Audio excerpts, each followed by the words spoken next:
நடப்பது நடக்கட்டும், வாழ்வில் கடக்க பழகு. இடிகள் இடிக்கும் அனைவருக்கும் வணக்கம். நான் உங்கள் ராம் துர்கா. எல்லாரும் எப்படி இருக்கீங்க? நான் ரொம்பவே நல்லா இருக்கேன். நீங்களாம் எப்படி இருக்கீங்கன்றதை மறக்காமல் கமெண்ட்ஸில் சொல்லிவிடுங்க. இது வரைக்கும் நான் லாங் வீடியோவை போஸ்ட் பண்ணதே கிடையாது. சரி, ட்ரை பண்ணலாமேன்னு சொல்லிட்டு இந்த வீடியோவை போட்டிருக்கேன்.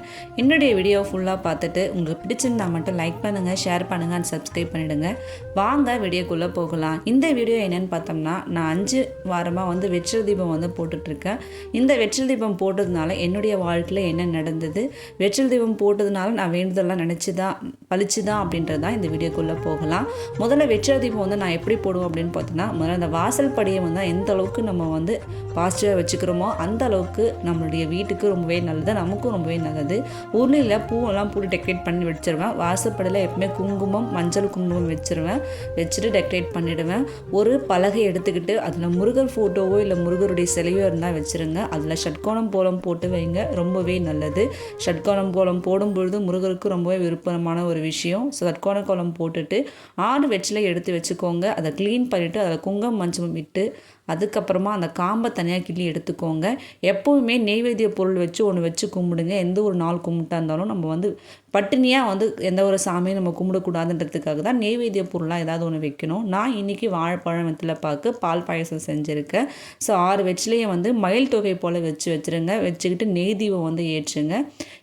நெய்யில் கட் பண்ண அந்த காம்பை போடும்பொழுது அந்த வாசனை நம்மளுடைய வீட்டுக்கு ஒரு ஓமம் பண்ண ஒரு வாசனையை கொடுக்கும், ரொம்பவே நல்லது. ஸோ போட்டுட்டு சரவணபவ அப்படின்ற ஒரு மந்திரத்தை உச்சரிச்சுட்டே இருங்க. அது ரொம்ப விசேஷமான ஒரு மந்திரம்.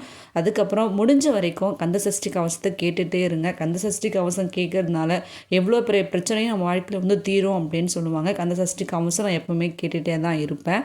எல்லாம் விளக்கேற்றி முடிச்சதுக்கு அப்புறமா முருகர்கிட்ட என்னுடைய வேண்டுதலாக உட்காந்து நம்ம கண்ணீர் மல்க ஒரு வேண்டுதல் நம்ம வச்சோம் அப்படின்னா கண்டிப்பாக முருகர் அந்த விஷயத்தை நடத்தி கொடுப்பாரு. நம்பிக்கையாக தான் ஒரு விஷயத்தை நம்ம செய்யணும்.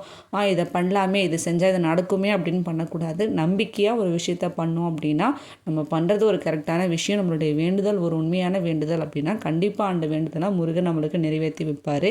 இன்றைக்கி என்னுடைய வாழ்க்கையில் என்ன நடந்ததுன்னு பார்த்தோம்னா, ஒரு 2வது வாரம் இருக்கும்பொழுது சடனாக என்னுடைய ஹஸ்பண்டுக்கு ஒரு பர்மனெண்ட் வேலை தான். பட் சம் இஷ்யூஸ்னால் வேலை விட்டு ரிசைன் பண்ணுற மாதிரி ஆயிடுச்சு.